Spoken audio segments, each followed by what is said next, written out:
বাংলাদেশ শাহজালাল আন্তর্জাতিক বিমানবন্দরের ভিতরে মানসিক টর্চারের কারণের জন্য একজন দুবাই ফেরত প্রবাসী ভাইয়ের মৃত্যু হয়েছে স্ট্রোক করে। মাত্র 2টা মোবাইলের কারণে তাকে মানসিক টর্চার করে হত্যা করা হয়েছে।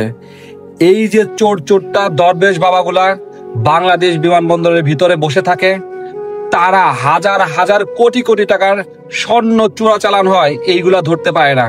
কিন্তু একজন রেমিটেন্স যোদ্ধা 2টার জায়গায় 3টা মোবাইল নিলে হাজার হাজার প্রশ্ন করে, মানসিক টর্চার করে।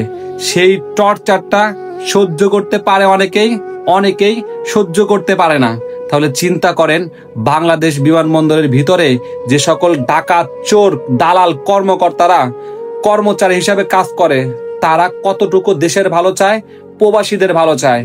একজন রেমিটেন্স যোদ্ধা, দুবাই ফেরত রেমিটেন্স যোদ্ধা আবুল বাশার ব্যাপারী, এই যে ভাইটা গতকালকে বাংলাদেশ বিমানবন্দরের ভিতরে স্ট্রোক করে মারা গিয়েছে।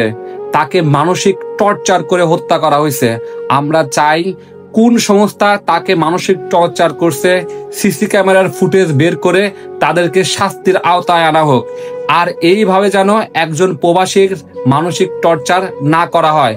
তোমরা বড় বড় হাজার হাজার কোটি কোটি টাকা দুর্নীতি করবা, একজন প্রবাসী একটার জায়গায় 2টা মোবাইল দিলে এটা দোষ হয়ে যাবে। একজন প্রবাসীর জীবনটা কিভাবে নিঃশেষ করে দিচ্ছে এই সকল দালালরা। একজন প্রবাসীর স্বপ্ন বাংলাদেশ বিমানবন্দরে গিয়ে পুরোপুরি নষ্ট হয়ে যায়। আমরা প্রবাসীরা দাবি জানাই, অতি শীঘ্রই সিসি ক্যামেরার ফুটেজ দেখে এই সব দালালদের, চোরদের আইনের আওতায় নিয়ে আসা হোক।